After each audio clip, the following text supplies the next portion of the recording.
Chers amis, l'imagination du cœur de l'homme est mauvaise dès sa jeunesse.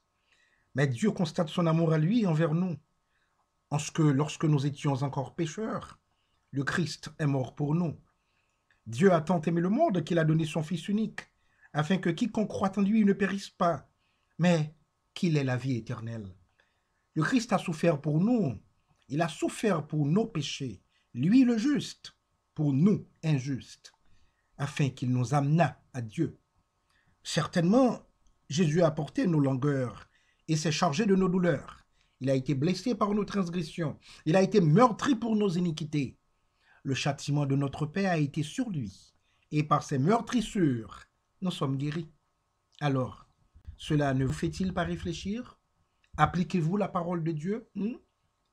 Vous y appliquez-vous? Lisez-vous la Bible tous les jours? Appliquez-vous ce que vous y lisez? Je suis le pain de vie.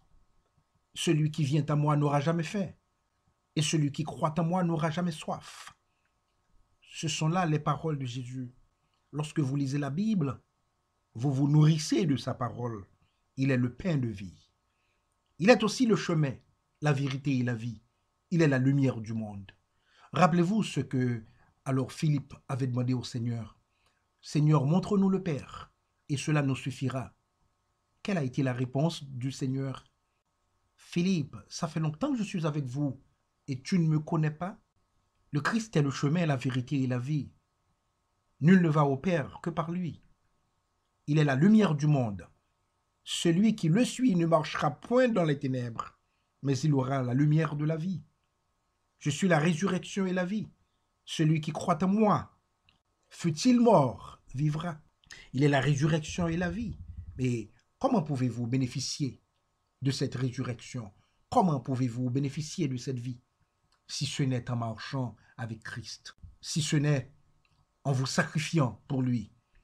Vous sacrifier pour lui, ce n'est pas faire ce qu'il a fait, car il l'avait si bien dit à la mère des deux disciples qui voulaient que l'un soit à sa gauche et l'autre à sa droite dans son royaume. Que lui avait-il répondu? Tout simplement, priez vous-même Dieu. Priez-le et il vous aidera. C'est ici la vie éternelle, c'est ce que Christ a dit, c'est ici la vie éternelle, qu'il te connaisse seul, vrai Dieu, et celui que tu as envoyé, Jésus-Christ. Père, je veux, quant à ceux que tu m'as donnés, que là où moi je suis, ils y soient aussi. Que là où je suis, ils y soient aussi avec moi. La Bible dit, Dieu nous a donné la vie éternelle, et cette vie est dans son Fils. Celui qui a le Fils a la vie. Celui qui n'a pas le Fils n'a pas la vie. Celui qui a le Fils de Dieu a la vie. Et Jésus-Christ, il est le salut. Il n'y a de salut en aucun autre. Il n'y a point d'autre nom sous le ciel qui soit donné par les hommes, qui soit donné parmi les hommes par lequel il nous faille être sauvés. Aucun autre, sinon que celui de Christ. Ce ne sont pas des choses vagues, mais des réalités merveilleuses pour celui qui croit la parole de Dieu. Il reconnaît devant Dieu qu'il est coupable, méritant d'être condamné. Il sait que le Christ a été livré pour nos fautes et a été ressuscité pour que nous fussions déclarés justes. Mes chers amis, l'important c'est de répondre à l'invitation de Jésus. Lorsque quelqu'un vous invite à un banquet, vous y allez tout de suite. Mes amis, qu'attendez-vous pour répondre à l'invitation de Jésus? Venez à moi, vous tous qui êtes fatigués et chargés de peine, et je vous donnerai du repos. Voici, je me tiens à la porte et je frappe. Si quelqu'un entend ma voix et qu'il ouvre la porte, j'entrerai chez lui et je souperai avec lui, et lui avec moi.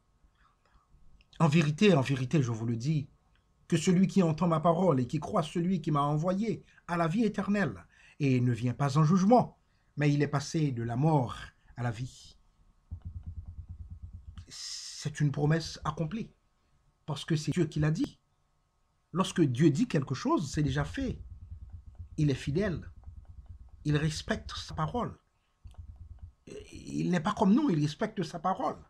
Il possède l'assurance que toutes choses travaillent ensemble pour le bien de ceux qui aiment Dieu. Que Dieu est pour lui et avec lui toujours. Que rien ne peut le séparer de l'amour de Dieu qui est dans le Christ Jésus. Il n'y a pas de condamnation pour lui, chers amis, mais la gloire avec Jésus sera sa part pour l'éternité. Nombreux sont ceux qui ont fait une rencontre personnelle avec Jésus-Christ. Ils ont alors réalisé que les choses vieilles sont passées. Voici toutes choses sont faites nouvelles. Selon 2 Corinthiens 5, verset 17. Mes amis, qu'attendez-vous? Qu'attendez-vous pour profiter de cette belle occasion? N'attendez plus pour vous tourner vers celui qui a dit « Je ne mettrai point dehors celui qui vient à moi ». Jésus veut être votre ami, votre sauveur, votre berger, votre Seigneur. Lui seul peut vous apporter pardon, paix, joie, bonheur, certitude. Cela ne se trouve pas ailleurs que chez le Seigneur. Si vous êtes avec lui, vous êtes en sécurité. La chair ne sert de rien, mais vous allez partout, vous amusez partout. Vous allez prendre, n'est-ce pas, les plaisirs, disons, charnels. Mais la chair ne sert de rien. C'est l'esprit qui compte. Ce sont les choses de l'esprit qu'il faut chercher. Amasser des trésors qui sont dans les cieux et non pas sur terre. Je ne dis pas que ce n'est pas important d'avoir des relations ici-bas. Oui, c'est important pour s'occuper de certaines choses, pour régler certaines choses, c'est important. Je ne dis pas que les rencontres ne sont pas bonnes, ne sont pas fameuses. Oui, mais cependant, confiez-vous d'abord au Seigneur. Faites-lui d'abord part de ce que vous voulez faire, de vos intentions. Partagez d'abord avec lui ce que vous avez à faire, car c'est lui qui a la réponse. C'est lui qui organisera tout pour vous. Moi qui vous parle, lorsque je devrais être admis à la faculté de médecine, je pensais, justement, bon, étant donné que c'était la mode d'ailleurs, au pays où je vivais, donc c'était la mode, il fallait avoir de toute façon une très bonne orchestration. Les connaissances étaient là, d'accord. Donc, la vraie amitié, la vraie relation, c'est Jésus.